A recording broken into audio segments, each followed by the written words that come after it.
Bonjour. Bonjour. Oh,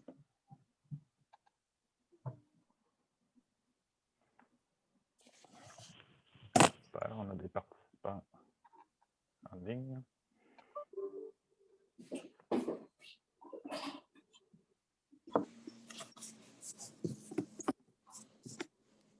« 17h tapant, on peut peut-être y aller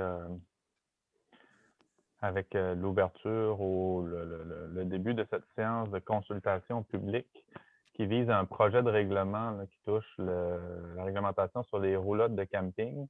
Je vais vous expliquer un peu l'esprit de ce projet de règlement-là, puis ensuite, M. Landry, notre responsable d'urbanisme, va pouvoir vous présenter les détails du projet. Puis l'objectif de ce soir, c'est une consultation publique qui normalement se fait lors des séances publiques du Conseil. Donc là, on a spécifiquement un moment dédié à ça, là, où on peut échanger avec vous. On est là pour recueillir vos questions, vos préoccupations s'il y a lieu au regard de ce projet de règlement-là. Donc, essentiellement, ce qu'on souhaitait faire, c'est réglementer, ce Conseil veut faire, c'est réglementer l'installation, l'implantation de roulottes de camping sur le territoire. On le sait, il y en a un peu partout, c'est pratique courante. Les gens ont soit des campings qui sont saisonniers, se sont installés sur des terrains depuis des fois pour une saison, d'autres fois depuis longtemps. Et on a beaucoup aussi de citoyens, de résidents qui ont des roulottes personnellement puis qui les entreposent sur leur terrain chez eux à côté de la maison. Donc, on a voulu venir baliser ces deux grands éléments-là. Le premier pour les roulottes qui sont entreposées sur des terrains municipaux, des terrains privés, c'est-à-dire, donc Samuel va vous expliquer le pourquoi, parce qu'on voulait clarifier ça. Parce qu'à l'heure actuelle, tout ce qui concerne les roulottes de camping, c'est prévu au règlement du zonage qui remonte à 2009. Et puis, c'était assez flou dans le règlement de zonage. On n'avait pas détaillé cet aspect-là. Et là, on voulait vraiment venir clarifier ça une bonne fois pour toutes. Donc, on a ciblé des zones pour les installations permanentes que Samuel va vous présenter à travers les cartes où on va permettre l'implantation de roulottes. On va venir baliser, dire, avoir des distances séparatrices, des marges de recul avec les lignes de terrain, dire qu'est-ce qui est permis en termes de bâtiments secondaires, de cabanons, de balcons, etc. Donc, on veut vraiment clarifier ça, régulariser ça et en même temps, il y a des secteurs aussi où on ne permettra pas l'implantation de roulottes. À l'heure actuelle, c'est pas permis à nulle part, mais on sait qu'il y en a. Puis on tolérait la situation, mais là, c'est devenu difficile à gérer. Donc, on souhaitait vraiment clarifier tout ça pour pouvoir mieux faire appliquer notre réglementation. Et donc, c'est dans cet esprit-là qu'on vous présente ce projet de règlement-là ce soir. Puis, il va y avoir une période de questions à la fin. Évidemment, à la fin, après la présentation de Samuel, où vous allez être invité à poser toutes vos questions par chat, ou Antoine pourra peut-être le préciser. Il y aura possibilité, on va faire des tests là, de vous entendre là, directement avec votre micro plutôt qu'avec votre clavier. Et je voulais aussi, c'est important de préciser que la rencontre de ce soir, c'est une rencontre publique, comme dans les rencontres des conseils, dans le conseil municipal, à la période de questions. Il peut y avoir des journalistes. Présentement, je sais qu'il y a un journaliste qui est présent. Donc, ce que vous dites, tenez en compte que vous êtes dans une rencontre publique et ça peut être évidemment, ça peut être enregistré par des journalistes qui suivent présentement la rencontre, qui peuvent l'utiliser. Vous êtes dans un espace public. Donc, je tenais à vous en aviser là, pour que personne ne fasse le saut si jamais il y a des témoignages. Habituellement, qu'on voit les journalistes avec leur enregistreur en séance publique, puis ils enregistrent. Donc mais sachez qu'il risque d'en avoir. Ce soir, il y a M. Mario Cyr de SUFM notamment là, que je vois qui est présent avec nous. Donc, voilà pour la mise en contexte. Je laisserai peut-être M. Landry vous présenter l'objet du règlement et tous les détails. Monsieur le maire, là, à titre de complément à ce que vous venez de dire, que les gens soient la rencontre est enregistrée présentement, elle sera rendue disponible étant donné que dans le contexte là, bien sûr des mesures sanitaires, on ne peut pas venir nous rassembler de manière publique physiquement, mais cette rencontre-là se tient en webinaire, elle est disponible en direct, mais elle sera aussi rendue disponible là, sur le site web de la ville. Oui, merci. Oui, merci. Merci Mathieu. Effectivement, je vais présenter le projet de règlement Comme Mathieu l'a dit, vous pouvez poser vos questions via le chat, la section questions-réponses en bas dans le Zoom. Puis à la fin, on répondra aux questions chat, puis on va essayer aussi, ceux qui veulent prendre la parole, de vous donner la parole. Donc, je vais partager mon écran pour vous présenter le projet de règlement. Donc, si on voit bien, dans le fond, c'est ça, c'est le règlement numéro 2021-441. C'est un règlement, comme Mathieu disait, il y a un règlement actuellement qui concerne les véhicules de camping. Par contre, il y avait des lacunes, il y avait des parties qui étaient manquantes. Donc, on vient modifier cette réglementation-là pour vraiment venir clarifier tout ce qui concerne l'utilisation d'un véhicule de camping. Donc, c'est cela. Je continue dans le règlement, la première partie du règlement, on vient abroger un article du règlement de zonage et modifier 2 autres articles. Ces articles-là, en fait, c'est les articles qui touchaient tout ce qui concerne l'entreposage, justement, des véhicules de camping dans une cour privée. Donc, quand on est propriétaire d'un véhicule de camping, qu'on l'entrepose chez nous, c'était ces articles-là. Il y en a un, on l'a abrogé et l'autre, on l'a modifié. En fait, c'est simplement parce que ça s'est repris plus loin dans le règlement. On l'a tout mis à la même place dans le règlement. Ensuite, une chose très importante qui a été modifiée, c'est la définition de véhicule de camping.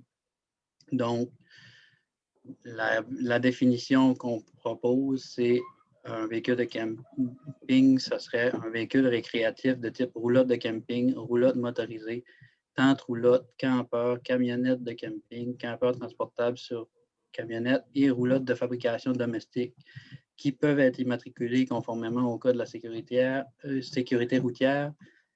La largeur maximale d'un véhicule de camping est fixée à 2,6 mètres, soit 8 pieds 6 pouces. Donc, si un bâtiment ou si une construction ou un véhicule ne correspond pas à cette définition-là, les normes qu'on va voir plus loin ne s'appliquent pas à ce type de bâtiment-là ou ce type de véhicule-là. C'est vraiment pour les véhicules de camping, que c'est communément appelé roulotte, mais aussi tous les campeurs, camionnettes transportables, puis même il peut y avoir des roulottes de fabrication domestique là, qui peuvent être inclus dans cette définition de véhicule de camping. Ensuite, bien, on arrive vraiment à les normes qui vont s'appliquer à ces différents véhicules, à ces véhicules-là. Donc, il y a 3 situations où est-ce qu'on va permettre l'utilisation, si on veut, d'un véhicule de camping. La première situation, c'est un véhicule de camping garé sur un site de commerce de vente au détail de tel véhicule, c'est-à-dire un commerce qui vendrait des véhicules de camping, des roulottes. S'il n'y en a pas présentement sur le territoire, mais éventuellement qu'il y en aurait un, il serait permis dans la zone commerciale, bien entendu, où est-ce que ce type d'usage de vente de commerce-là serait permis. Deuxième situation, on en a parlé tantôt, c'est le cas du véhicule de camping qui est entreposé sur un terrain résidentiel où est-ce qu'il y a un bâtiment principal, une résidence. Donc, les normes qui s'appliquent pour ce type d'usage-là pour un véhicule de camping, c'est-à-dire il faut que le véhicule soit en état de fonctionner et qu'il demeure mobile en tout temps. Donc, il doit avoir toutes les caractéristiques pour pouvoir être mobile. Il doit avoir ses roues, il doit avoir la tâche, avoir toutes ces composantes pour être en fonction. Ensuite, le véhicule de camping ne doit pas être relié au service d'aqueduc et d'égout. Donc, on ne peut pas brancher le véhicule de camping sur un aqueduc ou un égout municipal ou privé. Ensuite, le véhicule de camping doit être garé en cour latérale ou arrière. La cour latérale ou arrière, c'est sur le côté ou à l'arrière, pas à l'avant, donc la partie entre la rue et la maison. On ne peut pas la garer dans cette section-là du terrain. Aucune construction accessoire au véhicule de camping n'est autorisée, donc ça comprend tout ce qui est patio, gazebo, toit, avant-toit. On va voir un peu plus loin que dans d'autres cas, ça va être permis. Dans le cas d'un véhicule de camping qui est garé sur un terrain d'une résidence, ce ne sera pas permis. Un nombre maximum de 2 véhicules de camping peuvent être garés en autant qu'ils respectent toutes les autres normes. Puis, aucun véhicule ne peut être garé à moins de 1,5 m des lignes latérales ou arrière. Ça, c'est plus une question pour le voisinage. C'est les mêmes normes, grosso modo, qu'un garage ou un bâtiment secondaire. Puis, finalement, le véhicule de camping ne peut pas servir à des fins d'habitation permanente ou être utilisé à des fins commerciales. Donc, pour la location, on ne peut pas mettre un véhicule de camping à l'arrière de notre résidence puis la louer à des fins commerciales. Dernière situation où est-ce qu'on va permettre les véhicules de camping, c'est dans les zones où le camping est autorisé sur un terrain vacant. Dans le fond, je vais vous montrer les cas. Oui? Samuel, je me permettrais peut-être juste pour bien préciser là, le premier élément. Donc, les gens qui ont des roulottes peuvent l'entreposer en cour latérale ou en cour arrière. Ils peuvent la remplir d'eau. Là, on dit qu'il ne faut pas avoir. L'objectif, là, c'est pas que les gens s'installent de roulottes et en fassent la location et que ça a l'air des roulottes permanentes. Il faut toujours garder en tête, c'est de l'entreposage. Si vous avez de la visite qui vient chez vous une fin de semaine, la visite peut aller dans la roulotte. Vous pouvez brancher l'électricité pour faire fonctionner votre réfrigérateur. Il peut y avoir des gens qui halent dedans. Mais il ne faut pas que ça ait l'air d'une installation permanente et vous en faites le commerce ou vous faites la location de cette roulotte-là. C'est vraiment ça qu'on a voulu venir encadrer avec cette réglementation-là pour pas qu'il y ait de débordement. Mais donc, on dit 2 roulottes sont permises, vous avez de la visite, je me répète. Les gens de l'extérieur qui viennent une fin de semaine, ils peuvent rester dans la roulotte en autant qu'ils respectent les règlements que Samuel vous a présentés. Et vous pouvez la remplir d'eau, remplir les réservoirs avec votre système de maison, mais elle ne doit pas être branché en permanence au réseau d'aqueduc et d'égout. Merci pour la précision, Mathieu, c'est vrai. Donc, dernière situation où est-ce qu'on permet les véhicules de camping, en fait, c'est les fameuses zones où est-ce qu'on va autoriser l'implantation permanente ou temporaire, mais de façon plus de type villégiature, si on veut, sur un terrain vacant. Ça va être dans les zones que je vais vous montrer un peu plus loin. Mais dans ces zones-là, les normes qui vont s'appliquer, il faut toujours que le véhicule de camping demeure mobile en tout temps. Donc, encore une fois, qu'il y ait toutes les composantes pour être mobile, les roues, l'attache. Le véhicule de camping doit se situer à l'extérieur des marges prescrites de la zone où il se trouve. Donc, les cartes tantôt que je vais vous présenter, il y a des zones, puis dans chacune des zones, il y a une distance prescrite pour cette zone-là dans un tableau où est-ce qu'on voit, qu'on détermine la distance qu'on doit être de la route, exemple, ou de la ligne arrière du terrain et des lignes de côté. C'est ce qu'on appelle les marges. Donc, il y a une marge, on ne peut pas aller se coller sur une limite de terrain ou sur la route. Ensuite, le véhicule de camping ne comporte pas d'annexe ou de construction d'équipements qui lui sont rattachés autre que. Donc, tantôt, dans le cas d'un entreposage d'une résidence, on ne pouvait pas mettre de bâtiments annexes, mais là, on en permet certains. Donc, les auvents, les moustiquaires, les gazebos fabriqués à partir de structures légères appuyées sur des poteaux dont les parois et les murs sont entièrement ouverts ou à claire-voie ou encore fermés à partir de toiles moustiquaires. On permet aussi les galeries, les patios, les terrasses dont la hauteur n'excède pas la hauteur du plancher du véhicule de camping, dont la longueur et la largeur et la superficie n'excèdent pas celle du véhicule de camping. Donc, on vient restreindre un peu la grosseur des annexes ou constructions accessoires qu'on peut avoir avec un bâtiment, un véhicule de camping. Dernière chose, on permet aussi un petit bâtiment accessoire, donc pour entreposage des différents outils ou autres qu'on peut avoir là, avec un véhicule de camping.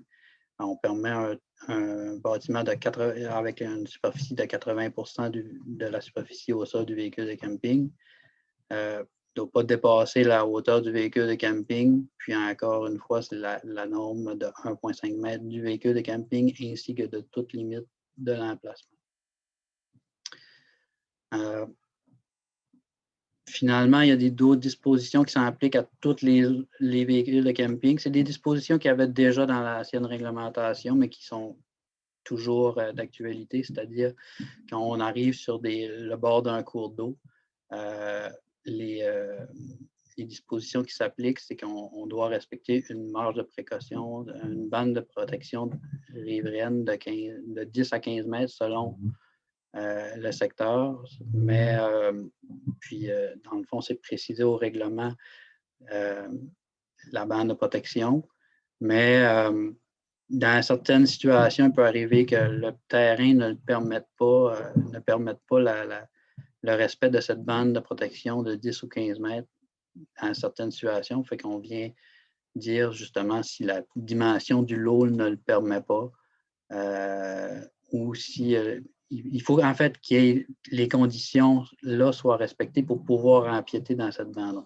Ça n'arrive pas souvent, mais dans le cas où ça arrive, puis c'est prévu dans le règlement, en fait, puis c'est la même chose pour plusieurs usages sur le bord des cours d'eau. Quand on arrive dans une situation comme ça, bien, on peut permettre un certain empiètement, mais il y a quand même une obligation de conserver minimalement 5 mètres de bande riveraine. Finalement, au niveau des installations septiques, de toute installation septique qu'un véhicule de camping sont soumis aux mêmes normes que les résidences ou les chalets ou tout ça. Donc, ça vient préciser que ça doit respecter le règlement sur l'évacuation des traitements et des eaux usées des résidences isolées. C'est un règlement provincial, puis dans le fond, c'est au même titre qu'un chalet, une roulotte ou un véhicule de camping qui aurait une évacuation d'eau usée, bien, ça doit être traité par un système de traitement qui respecte les normes du règlement.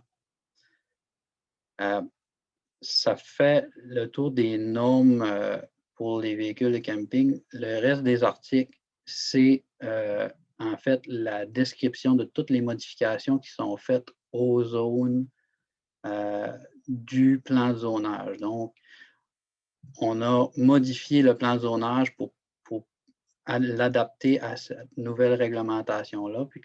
Puis, dans le fond, les articles 7 et suivants, c'est simplement la description des modifications qui ont été apportées au plan de zonage et aux usages qui sont permis dans ces zones-là. Donc, je ne le lirai pas au complet. Je vais simplement je vais aller vous montrer ce que ça donne en carte. Donc, mais si ça vous intéresse, vous pouvez toujours aller voir la description de tout ce qui a été modifié, mais je vais vous expliquer quand vous allez voir les cartes. On y arrive. Juste me permettrai un autre, peut-être une reformulation là, pour que ça soit bien clair. Là, la notion de carte, ce qu'on voit là, c'était à peu près inexistant avant. C'est-à-dire qu'à peu près partout sur le territoire, il n'était pas permis d'avoir des roulottes. On sait, là, il y en avait partout. Et donc, puisque ce n'était pas permis, mais la ville n'intervenait pas, on tolérait. On ne pouvait pas aller. Donc là, ce qu'on vient faire, c'est qu'on vient sélectionner des zones précises où on dit là, c'est permis, vous pouvez vous installer. Souvent, il y a déjà des roulottes là. C'est des zones où on a fait le tour, on a regardé, on s'est assuré de voir où naturellement, il y avait déjà des roulottes. Ce qu'on voulait s'assurer aussi, c'est que ça ait le moins possible d'impact visuel pour nos citoyens quand on se déplace sur la rive. C'est pour ça que vous allez voir qu'il y a une bande de protection. De chaque côté de la 132, on prévoit une bande de 60 mètres, c'est ce qui est proposé, pour pas qu'on se retrouve avec des roulottes en bordure de 132 qui viennent un peu gâcher la vue. Et donc, toutes les zones en mauve, il y en avait quelques-unes avant, là, dans le secteur du Vieux-Quai, où il y avait un camping à proprement dit, qui existait, qui pouvait opérer. On avait une petite zone derrière l'hôtellerie Baie Bleue, le camping municipal aussi. Donc, c'était quelques zones comme ça qui étaient prévues avant pour opérer un camping comme entreprise. Mais maintenant, on vient vraiment dire, ben, les gens qui veulent, des permanents qui veulent avoir des roulottes, voici où vous pouvez vous installer.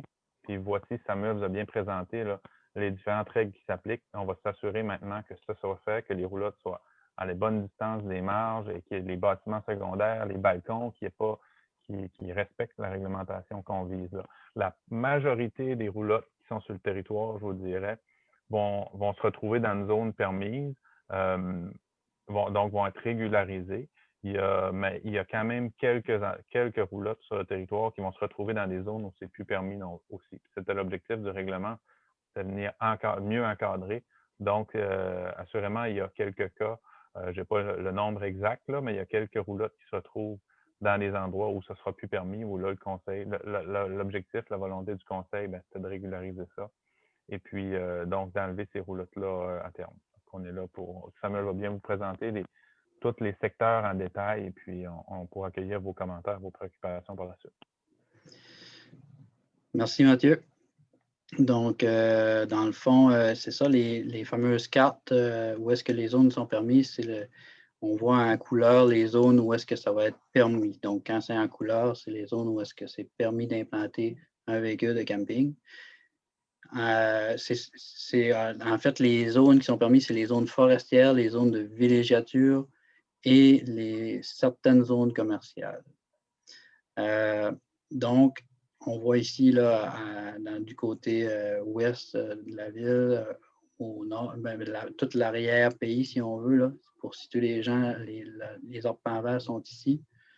Puis, on a la route Saint-Louis, là. Donc, toute la partie forestier, ce sera permis. Je vais avoir les zones vont être plus précises là, sur les autres cartes. Là. Ça, c'est la carte générale du secteur ouest. Donc, si je vais vous présenter le secteur est maintenant, les zones qu'on vise, en fait, c'est, comme Mathieu disait, toujours garder une bande de protection le long de la 132, puis de 60 mètres. Puis, dans le fond aussi, s'assurer qu'il y ait minimalement 15 mètres du cap. C'est un secteur là, plus à l'est. Donc, c'est pour ça qu'il y a une petite zone ici qui n'est pas couverte et qui n'est pas autorisée pour les véhicules de camping. C'est parce qu'avec la bande de protection de 60 mètres et le 15 mètres de protection de la bande riveraine, mais on ne pouvait tout simplement pas respecter ces deux normes-là. Puis, donc, il y a un petit secteur ici, c'est trop étroit entre la 132 et le bord de la falaise. Mais ça reprend ici, le long de, à partir un peu avant la boule d'eau, jusqu'à presque la limite de Maria. Donc, ça, c'est les cartes en général, la partie, comme je disais, forestière aussi, toute la partie forestière ici, ça va être permis. Il y a des terres publiques là-dedans. Terres publiques, ça s'applique aussi. Il y a des normes particulières aussi au niveau des terres publiques, là. Mais au niveau des terrains privés qui se trouvent dans ces zones-là, c'est permis. Donc, si on y va plus précisément, on retourne du côté ouest, on a le chemin maltais. La rue Pichette a été exclue étant donné son caractère beaucoup plus résidentiel, mais à partir du chemin maltais, aller jusqu'au camping du Flot Bleu, en fait, tout ce secteur-là, ce serait permis. Ensuite, la rue Louis-l'Italien, dans la portion plus au sud, justement, dans le fond, ça serait permis aussi. On se déplace ensuite, place du Vieux-Quai. Justement, Mathieu en parlait tantôt, il y a un camping là qui opère depuis plusieurs années, puis dans le fond, il a été inclus dans une zone permise.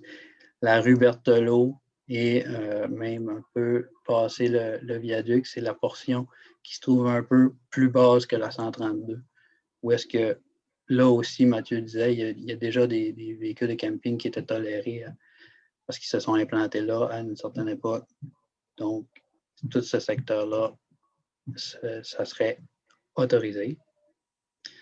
Ensuite, on se déplace du côté de la rue Jean-Landry.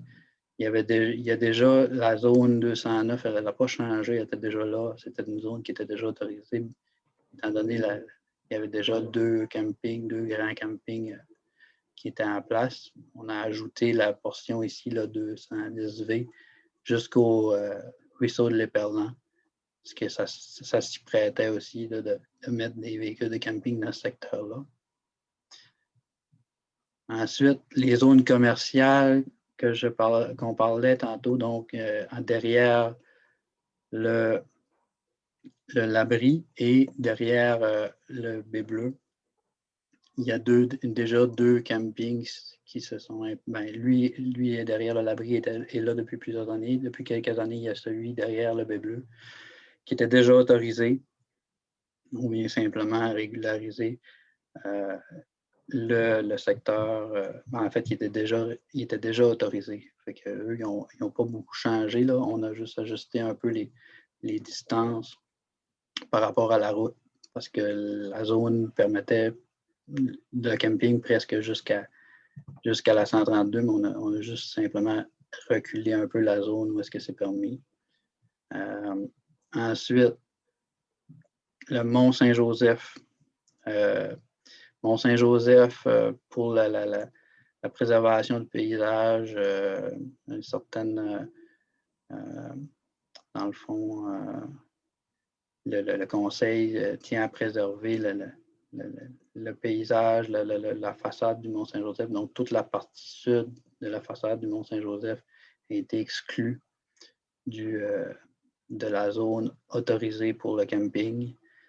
Donc, ce secteur-là, c'est un secteur de villégiature, mais pour le véhicule de camping ne sera pas autorisé, ça va seulement être les chalets de villégiature qui sont autorisés dans ces secteurs-là. Donc, même chose ici, là, on voit le site du Mont-Saint-Joseph est ici. Donc, tout ce secteur-là a été exclu des zones autorisées pour les véhicules de camping. Là, on s'est déplacé beaucoup plus à l'est, dans le coin un peu passé le golfe. Donc, encore là, c'est pour montrer toutes les zones. Il y a encore une bande de 60 mètres qu'on conserve. Puis là, comme je vous disais, ici, quand on arrive à un point d'étranglement un peu, avec la bande de 60 mètres et une bande de protection de 15 mètres de la falaise, mais ça ne permettait plus l'implantation d'un véhicule de camping selon les normes qu'on s'était données. Donc, puis ça reprend du côté plus à l'est, près de la boule d'eau. Donc, vu que la route s'éloigne de la baie, donc il y a un secteur ici où est-ce qu'il y a déjà un camping, puis plusieurs implantations de véhicules de camping déjà. Puis ça, c'était une zone qui existait déjà, là, qui était permise aussi là, dans l'ancienne réglementation. Fait que, dans le fond, ça fait le tour. Juste préciser que c'est ça, les zones qui sont permises, c'est des zones qui sont permises pour les terrains vacants. Mais dans tous les cas, même si on n'est pas dans une zone autorisée, on peut avoir un véhicule de camping. Si on a une résidence pour un véhicule de camping qui nous appartient, on peut l'entreposer selon les normes que j'ai présentées plus tôt. Ça fait le tour de la présentation du règlement.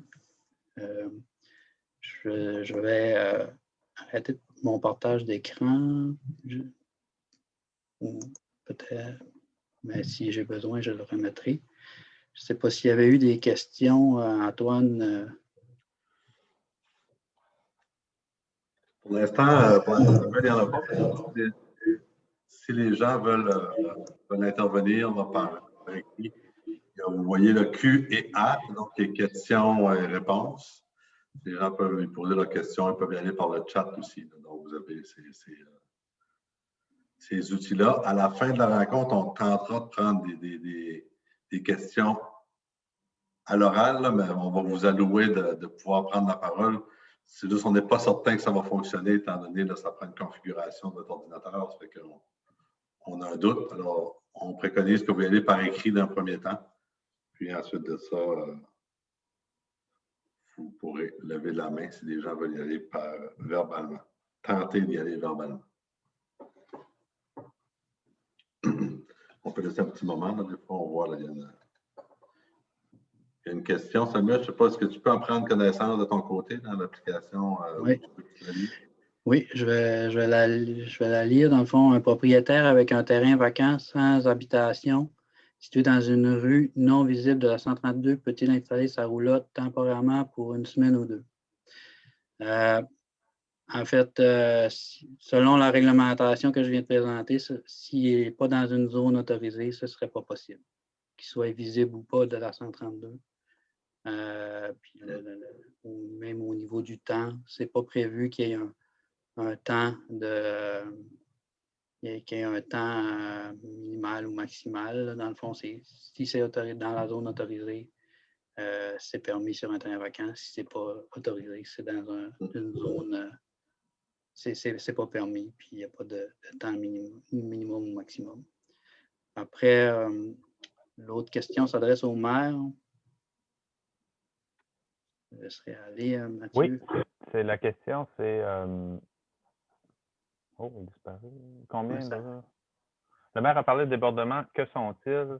En fait, on avait réagi l'été dernier, là, vous le savez, là, il y a eu beaucoup de demandes pour le camping. On a eu une proposition, une demande de la fabrique d'installer un site de débordement pour pallier au fait que notre camping municipal était plein.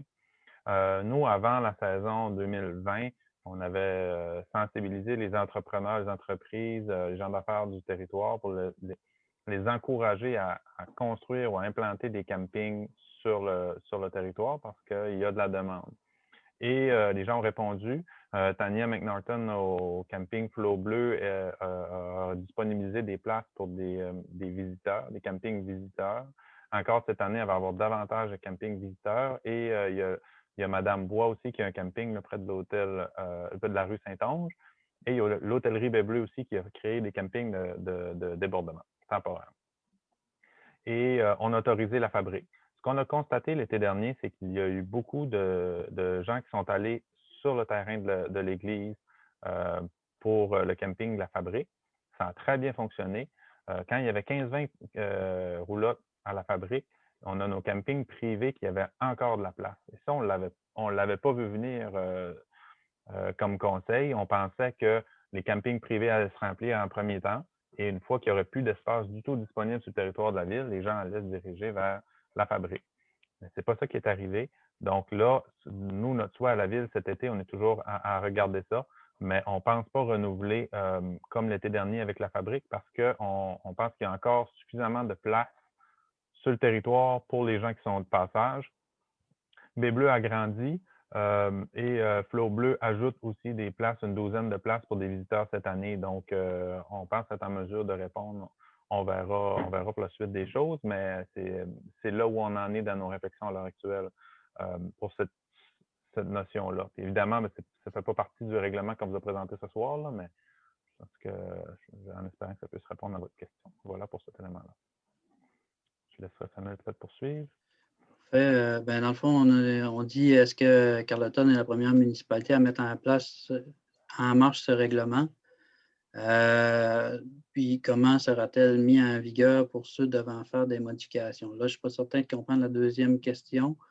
Pour ce qui est du fait que d'autres municipalités mettent un genre de règlement-là, non, on n'est pas les seuls. En fait, dans beaucoup de municipalités, on gère les véhicules de camping de différentes façons. Dans le fond,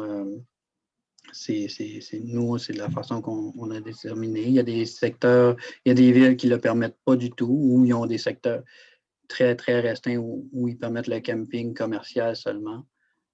Mais sinon, non, il y a plusieurs municipalités, différents modèles de règlement de ce type-là.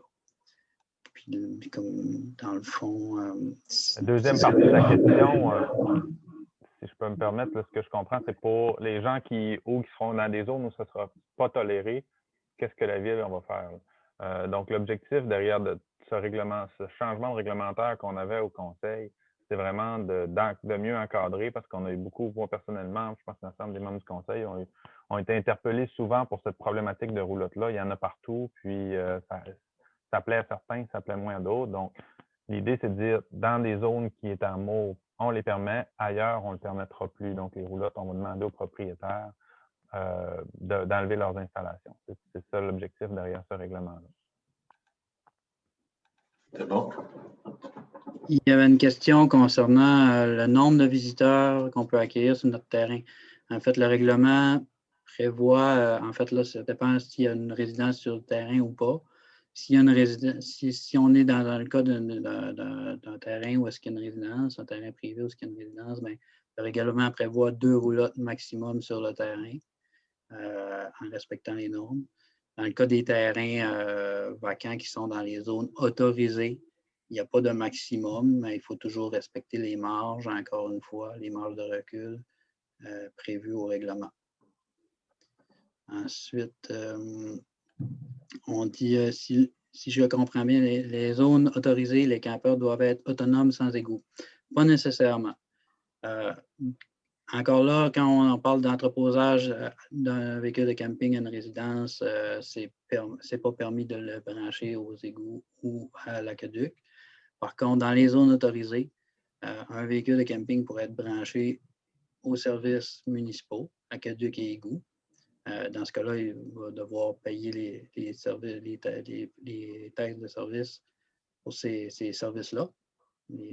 Puis, il pourrait avoir aussi un égout autonome, c'est-à-dire une fosse septique champ d'épuration conforme à la réglementation, en faisant les démarches là, pour obtenir l'autorisation pour implanter un système de ce genre-là. Il y a une notion importante qui a été ajoutée. Ça sonne toujours drôle quand on intervient, hein, excusez.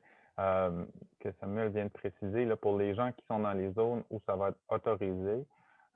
Comme ce n'était pas permis avant, on le tolérait, mais on n'intervenait pas. Là, on vient dire, on le permet, on l'encadre et la tarification va s'appliquer.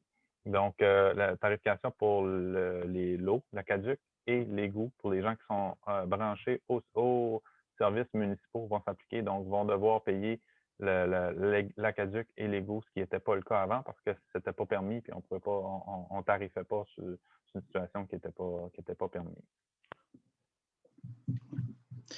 Donc, une autre question concernant un terrain avec une résidence près de la 132, combien de visiteurs avec roulotte?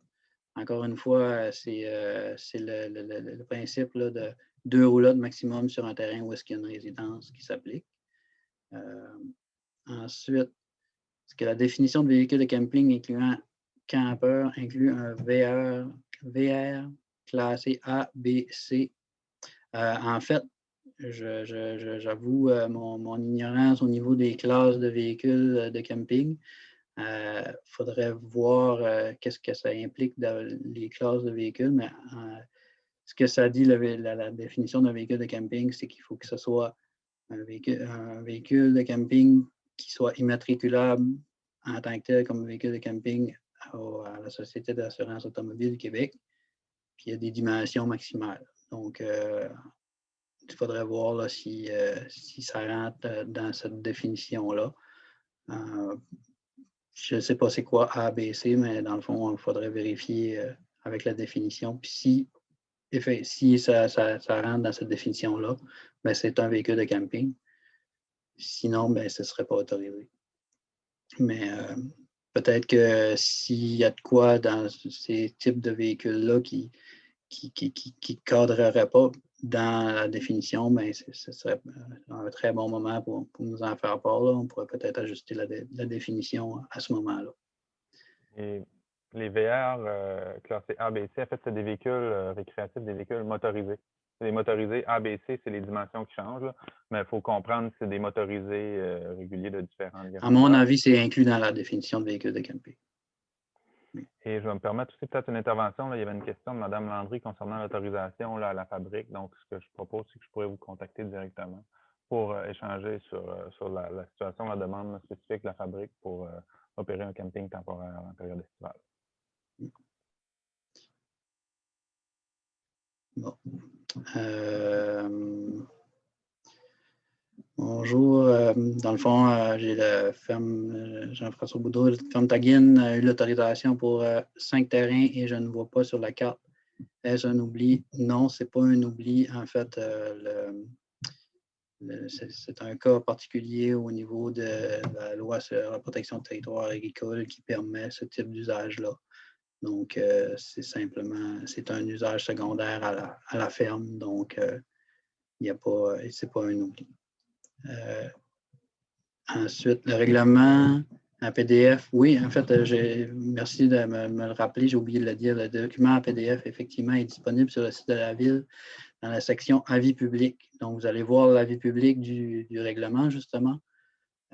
Puis, juste en dessous, il est disponible là, depuis aujourd'hui. Je me suis rendu compte qu'il n'était pas disponible, mais je l'ai mis en ligne ce matin, disponible avec l'avis public.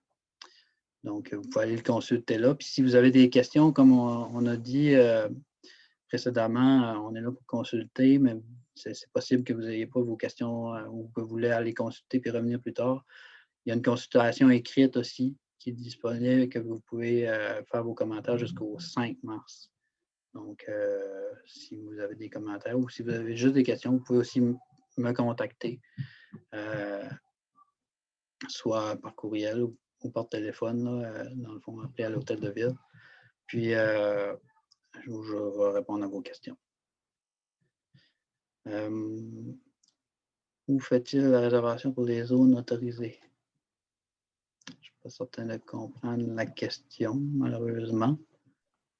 Si je comprends, si quelqu'un voudrait installer une roulotte sur un terrain en zone autorisée, il n'y a pas de réservation proprement dit. Il faut voir avec les propriétaires des terrains vacants et demander l'autorisation de s'y installer.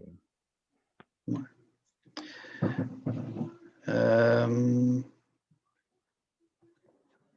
Dans le fond, stationnement, dans le fond, c'est une question par rapport au stationnement de l'église, Mathieu. Oui, où est-ce que le maire a pris les chiffres à propos de l'utilisation du stationnement de l'église? Notez que ces données sont inexactes. Je ne sais pas ce que j'ai dit, là. J'ai peut-être effectivement égaré avec les données. Je vais peut-être parler de 15 roulottes. Là. J'ai vu tout à l'heure que Mme Landry mentionnait que jamais il y a eu plus de 10 roulottes. Là. Donc, désolé pour l'omission. Là. En fait, ce qu'il faut retenir dans mes propos, c'est que il y avait, en tout temps, l'été dernier, il y a eu toujours des espaces disponibles dans des terrains de camping privés qui sont implantés sur le territoire. Donc, on veut s'assurer dans un premier temps que les entreprises qui opèrent des campings sur le territoire puissent être complètes. L'objectif derrière le camping à la fabrique, c'est un camping de débordement pour éviter que les gens s'installent sur les berges et sur les plages. Et dans la mesure où il y a encore de la place dans les campings du territoire existant, ben, on souhaite favoriser ces campings-là. On veut que les gens en priorité s'installent sur nos terrains de camping accrédités du territoire. Parfait. On parle au sujet de l'installation permanente de dômes sur le mont Saint-Joseph. Est-ce que cela va les affecter avec l'exclusion de l'installation permanente dans les zones exclues? En fait, les dômes, ça ne correspond pas si vous vous référez à la définition de véhicule de camping. Donc, ce n'est pas les mêmes normes qui s'appliquent, c'est considéré comme des bâtiments. Donc, c'est pas les normes de camping, c'est vraiment des normes de bâtiment. Donc, c'est vraiment des structures permanentes qui sont fixes au sol. Donc, c'est vraiment c'est pas les mêmes normes. Ça ne touche pas les géodomes du Mont-Saint-Joseph. Dans le fond, l'autre question touche les taxes concernant l'eau et l'égout sur les terrains vacants. Je comprends que c'est par rapport aux terrains vacants desservis qu'il y a déjà une taxe. Mathieu, je ne sais pas si tu veux répondre ou je peux y aller. Mais dans le fond, c'est la taxe de terrain desservi. Il n'y a rien qui change par rapport à ça. Dans le fond, on dit 500$. Dans le fond, c'est environ 500$ que ça coûte actuellement pour les services d'aqueduc et d'égout. Il y a des terrains, on charge une taxe pour le 500 on te charge un taxe de service pour ces 2 services-là sur les terrains vacants. Et effectivement, s'il y a une roulotte d'implanter, il n'y aura pas une taxe de plus d'implanter. C'est simplement que s'il y a plusieurs véhicules de camping qui sont implantés, mais ça va être une taxe de service pour chacun des véhicules qui vont utiliser ces services-là. Quoique je crois qu'il y a présentement, il y a un tarif pour de 1 à 5 roulottes, si je ne me trompe pas. Ouais. Donc, pour bien comprendre. Juste pour spécifier, c'est dans le fond, là, c'est s'il y a des terrains vacants qui ont de 2 à 5 unités, là, dans le règlement de taxation, c'est ça, il y a un nombre de. Si c'est 2 à 5 unités, s'il y a 2 à 5 unités de camping, c'est seulement une tarification, la même que pour les terrains vacants desservis. Puis là, s'il y a plus d'unités, donc de 6 à 15 roulottes, là, c'est 2 unités, dans le fond, de service qui est appliquée. Là. Donc, cette tarification-là, c'est s'il y a des terrains avec plusieurs roulottes, ils sont tarifés comme des campings, un peu comme les campings privés qui sont déjà présents dans le territoire.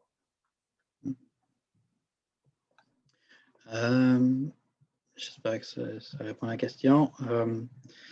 Un terrain vague occupé par des roulottes aurait-il un impact sur la valeur d'une résidence? Je ne crois pas, mais la valeur des propriétés c'est les évaluateurs. Il faudrait leur poser la question. Si je pourrais faire la recherche et vous revenir. Là. J'ai noté, je vais noter votre nom, puis je pourrais communiquer avec vous pour savoir si ça a un impact, mais je ne crois pas. Mais je vais faire la vérification, je vais vous revenir. La notion de campeur au-delà de la personne qui fait du camping dans le langage courant de la vente réfère à l'unité mobile que l'on joint à une camionnette ou un pick-up. Je suggère d'ajouter la notion de véhicule automobile habitable ou similaire si la ville veut inclure les motorisés. Faudrait que j'étudie un peu la formulation puis voir si c'est inclus dans notre définition ou pas. Ce que je peux vous proposer, c'est je le prends en note puis je vais vérifier si il y a lieu d'adapter notre réglementation, pas notre réglementation, mais notre définition avec cette notion-là. Je pourrais faire la recherche. Puis, dans le fond, vous pouvez aussi faire vos commentaires par écrit, mais on va prendre le commentaire et je vais faire les vérifications au niveau de la définition, voir si ça inclut ou pas. Il est clair, à mon sens, que la volonté du Conseil par cette réglementation-là, c'est d'inclure les véhicules motorisés de camping à la réglementation, que ce soit considéré comme une roulotte. On tentera de s'assurer de cette précision-là dans le libellé du règlement. C'est ça. Donc, pour les zones autorisées, comment le campeur procède? Il arrive, il s'installe, peut-être expliquer la démarche à faire, c'est pas clair. En fait, effectivement, présentement, dans les zones autorisées, en s'assurant de respecter les normes, il n'y a pas d'autorisation nécessairement à avoir pas de permis ou quoi que ce soit, en autant qu'on respecte les normes que je vous ai expliquées plus tôt. C'est quelque chose qu'on étudie peut-être justement pour essayer d'avoir un certain contrôle pour pouvoir justement s'assurer que les normes sont respectées, d'émettre certaines autorisations. Mais présentement, le règlement ne le prévoit pas, mais ça pourrait venir dans une deuxième phase.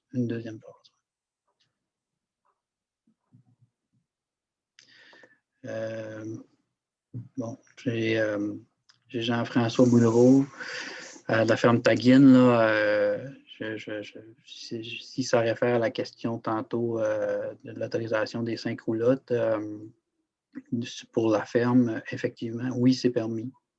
Il n'y a pas de problème, même ça a été autorisé, puis il n'y a pas eu de changement à ce niveau-là.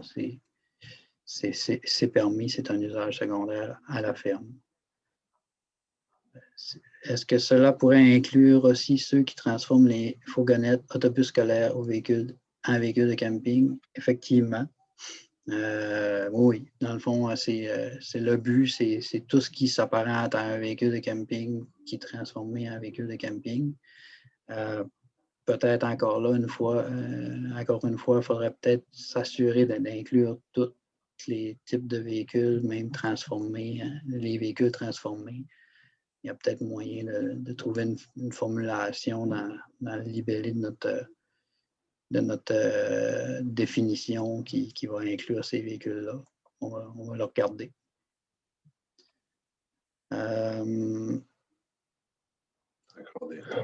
Écoutez, des questions, là, je comprends les préoccupations par rapport à l'autorisation que la fabrique a eue pour le camping l'été dernier. Là, puis, bon, les arguments, je ne juge pas de leur pertinence, mais on ne change rien à la réglementation. Ce n'était pas permis l'année dernière. C'est une autorisation, je dirais, dérogatoire que la fabrique a eue. La réglementation reste la même. Là. Ça demeure un usage qui n'est pas permis dans le stationnement de la fabrique.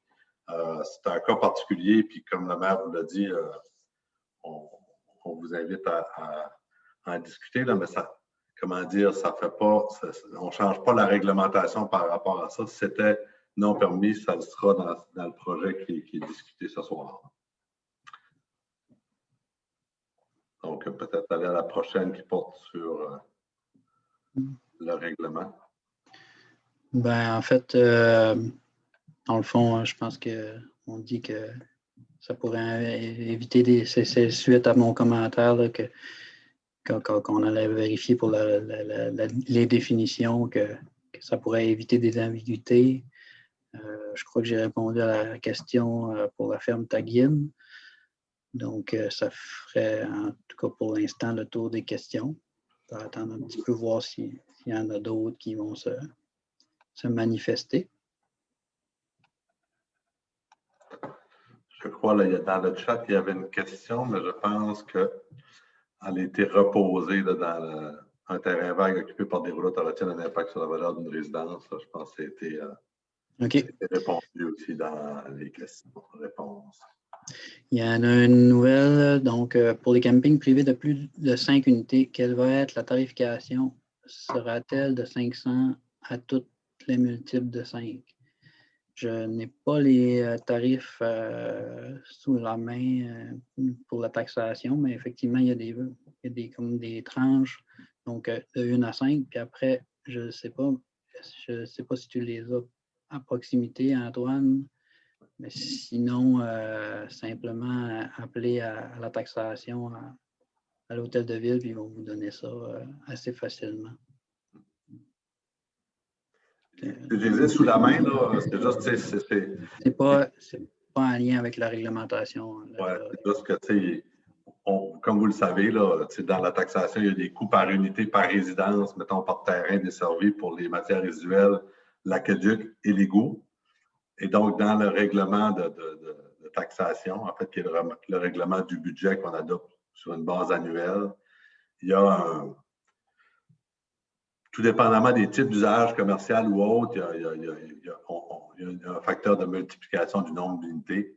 L'exemple que je vous donne pour un terrain de camping au niveau des matières résiduelles, je venais de vous dire là, que c'est 195 l'unité. Bien, pour une unité, s'il y a seulement de 2 à 5 unités, c'est une unité de frais.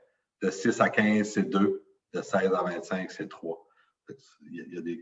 La même logique s'applique pour les terrains, pour les autres services également. Fait que, je vous invite à vous référer là, à ce règlement-là, là, mais ce n'est pas un facteur là,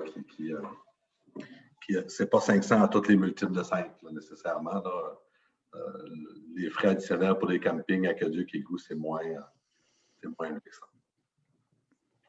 Mais ça, c'est comment dire, cette façon de tarifer les services-là pour les terrains de camping, ou en tout cas les terrains de plusieurs unités, demeure la même. Là, c'est la même réglementation depuis un bon nombre d'années à Carleton-sur-Mer.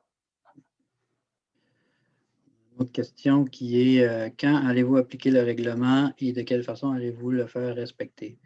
Ben, en fait, le projet de règlement qu'on vous présente là, dans le fond, ce qui est prévu, c'est qu'il soit adopté à moins que, ça va dépendre de vos commentaires aussi, des modifications à la limite qu'on pourrait apporter. Mais selon l'échéancier prévu, serait adopté au début mars, soit la réunion du 8 mars. C'est pour ça que la consultation publique écrite est jusqu'au 5 mars. Suite à l'adoption, il y a un processus d'approbation aussi qui doit se faire auprès de la MRC. Mais suite à cette approbation de la MRC-là, qui devrait se faire dans le courant du mois de mars, mais dans le fond, ce serait en vigueur. Pour la façon de le faire respecter, dans le fond, c'est comme toutes les autres réglementations d'urbanisme de la ville. Dans le fond, je suis inspecteur municipal. Puis, dans le fond, ça peut, si vous voyez une infraction à cette réglementation-là ou vous avez un doute, vous pouvez en faire part, puis on va faire les vérifications, puis on va s'assurer du respect de la réglementation. Donc, c'est comme les autres réglementations d'urbanisme. Quelles sont les prochaines étapes avant l'approbation du règlement et quels sont nos recours si nous sommes en désaccord? Oui, il y a une autre étape que je ne vous ai pas parlé tantôt, c'est qu'il y a, suite à l'adoption du règlement, il va y avoir un avis public d'approbation référendaire.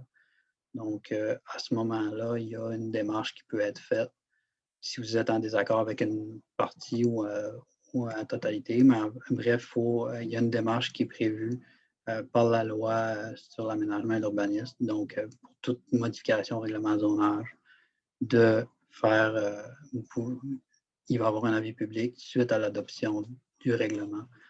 Puis là, vous allez pouvoir faire une démarche pour voir qu'est-ce qu'il y en a. Excusez-moi, dans le fond, pour faire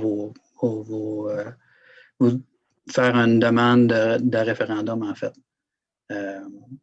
qui est pour une portion du règlement ou pour le règlement entier.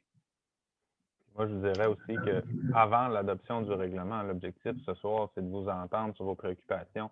C'est sûr que si vous êtes en désaccord avec l'esprit derrière ce règlement-là, puis la totalité du règlement, on comprend qu'il n'y a pas de possibilité, mais s'il y a des éléments qui vous agacent, on vous invite à nous contacter. Vous pouvez me contacter aussi directement par courriel ou à l'hôtel de ville, ce message. Puis on est là ce soir pour entendre vos préoccupations. S'il y a des changements qui sont nécessaires, je ne l'ai pas mentionné d'entrée de jeu, mais on a des membres du conseil municipal qui sont là. Puis toutes ces préoccupations-là, on les ramène au conseil, on en rediscute. Ça fait partie du processus. Mais une fois que le règlement est adopté, effectivement, là, Samuel a bien expliqué la démarche au niveau d'un éventuel référendum, mais il y a toujours possibilité de faire des modifications, des amendements, des changements avant de l'adopter. Si. Est-ce que les installations devront respecter certaines normes du plan d'intégration architecturale? Juste faire une petite précision par rapport au plan d'intégration architecturale. C'est un règlement qui s'applique pour des constructions dans la zone forestière, notamment dans le Mont-Saint-Joseph, toutes les zones forestières pour l'implantation des chalets. Ça ne s'appliquerait pas parce que ce n'est pas considéré comme un bâtiment. Donc, le règlement sur les plans d'intégration architecturale, ça ne s'appliquerait pas dans les zones permises à un véhicule de camping. Pour ce qui est des fortes pentes, par contre, oui, les normes qui touchent les fortes pentes devraient être respectées en ce qui concerne le déboisement, le remblai, le déblai, mais encore une fois, on parle d'un véhicule de camping et non d'une construction. Donc, c'est pas une construction. Donc, il y a certaines normes qu'on exige pour une construction dans les zones de forte pente qui ne s'appliqueraient pas nécessairement aux véhicules de camping puisque c'est pas une construction.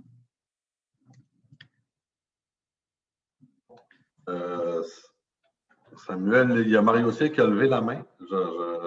Effectivement, d'entrée de jeu, on a annoncé qu'on ferait des tests si les gens voulaient prendre la parole.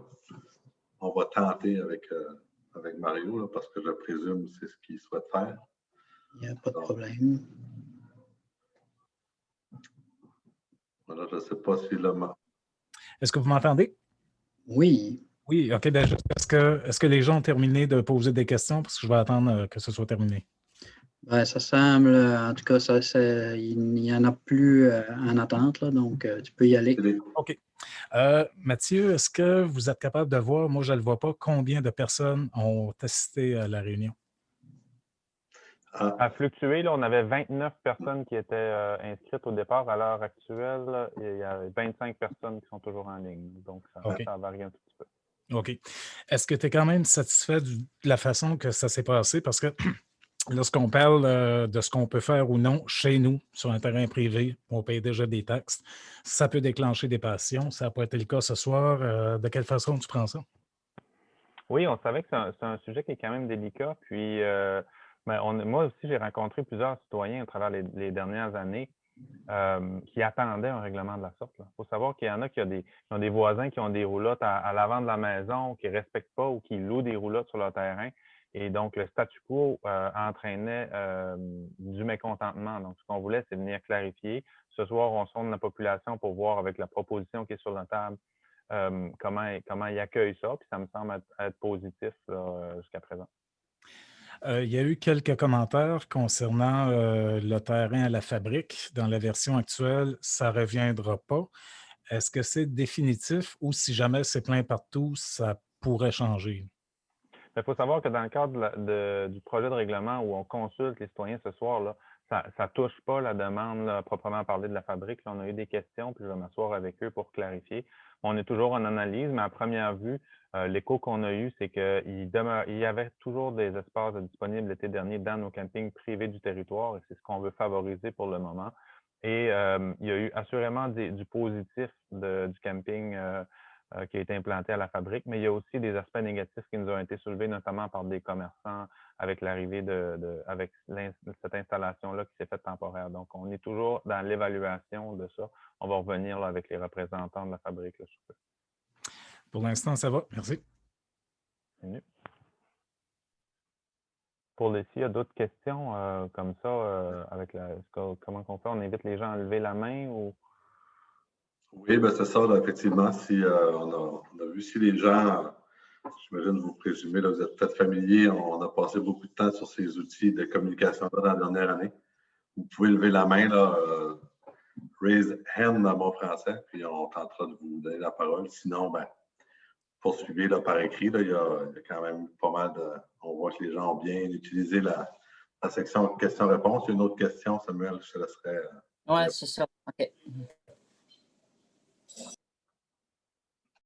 Tu dis qu'il y a une autre question, dans le fond, ça serait dans la section questions-réponses. Si j'ai un terrain desservi seulement par l'électricité, est-ce que je serais obligé de payer pour les 2 autres services de 500 $? En fait, si les services d'aqueduc et d'égout sont disponibles sur votre terrain, normalement, vous devriez payer cette taxe-là, ce qu'on appelle la taxe de terrain desservi. Si vous aménagez, si votre terrain n'est pas desservi présentement par ces services-là, ou que vous n'utilisez pas ces services-là, en implantant un véhicule de camping, vous n'aurez pas à payer les services-là. C'est vraiment si un terrain et les services sont disponibles sur le terrain. S'ils ne sont pas, il n'y aura pas de tarification à ce moment-là.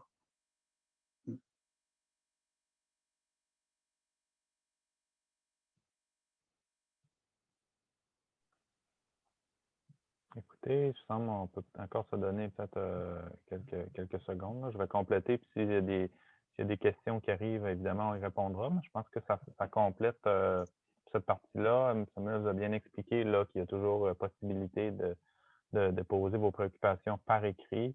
Je demeure disponible aussi, comme l'ensemble des membres du Conseil, pour répondre à vos interrogations. Le projet de règlement sera soumis au Conseil là, en mars pour approbation en séance publique. Là.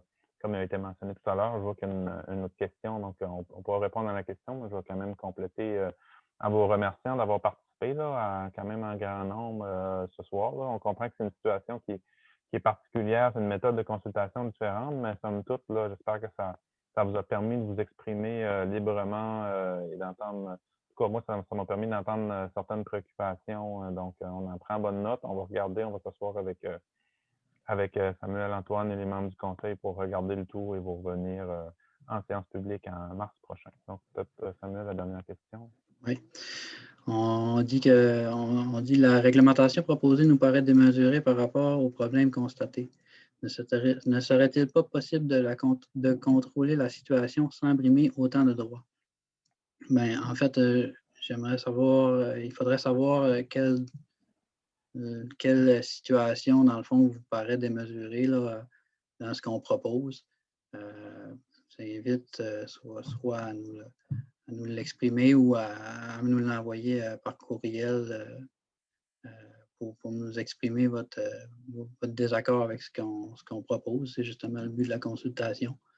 Donc, contrôler la situation, dans le fond, nous, on pense que c'est la bonne façon de le faire, mais si vous avez d'autres propositions, vous pouvez nous les soumettre. J'ajouterais peut-être, là, il y a deux grands éléments là, au projet de règlement là, qui a été mentionné. Dans un premier temps, c'est pour les roulottes, les gens qui entreposent des roulottes ou qui ont des visiteurs chez eux. Je ne sais pas si c'est cet aspect-là que vous trouvez démesuré. Le conseil trouvait que c'était raisonnable de permettre 2 roulottes sur des terrains sans que ça devienne permanent, qu'il y ait d'installation de petits balcons, de petits cabanons ou que les propriétaires fassent la location. C'est ce qu'on voulait éviter, mais toujours permettre de recevoir de la visite sans être branché au service, sauf à l'électricité, évidemment. Et puis, pour les autres, dans la grande majorité des cas où les gens avaient des roulottes sur des terrains, aller jusqu'à maintenant, c'est pas permis. Et ce qu'on vient faire, c'est qu'on vient régulariser là, peut-être 90% des roulottes sur le territoire. On va les autoriser, ce qui n'était pas permis avant. On va juste amener certaines réglementations qu'on juge convenables, là, de respecter les limites avec les terrains, de ne pas avoir de trop gros cabanons ou trop gros balcons. L'idée, c'est que ces installations ne deviennent pas permanentes, ça ne devienne pas des chalets, par exemple. Donc, c'est une proposition que le conseil semblait, mais je serais curieux de vous entendre plus en détail là, sur les éléments que vous jugez démesurés, là, mais à ce compte-là, vous pouvez aussi nous contacter directement, là, ça va nous faire plaisir de soit Samuel, soit moi ou les membres du conseil là, d'échanger avec vous là-dessus.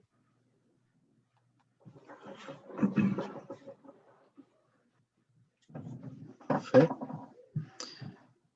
Fait que dans le fond, il ne semble plus y avoir de questions. Tu viens de le dire, mais je le rappelle, on est disponible pour répondre à vos questions par rapport à ce projet de règlement-là. Vous pouvez me contacter soit par courriel. Vous allez pouvoir trouver mon courriel. En fait, je peux vous le donner. C'est urbanisme@carletonsurmer.com. Et par téléphone, vous pouvez communiquer à l'hôtel de ville, puis on va vous acheminer votre appel. Donc, je vois qu'il y a une dernière question, je peux prendre le temps d'y répondre. Est-ce qu'il y a une limite de temps d'occupation sur un terrain vague? Dans les zones où est-ce que c'est autorisé, il n'y a pas de limite de temps. Puis dans les autres zones non plus, en fait, il n'y a pas de notion de temps. On a des normes. On a des normes, des conditions à respecter. Puis tant qu'on respecte ces conditions-là, ben, on peut rester le véhicule là.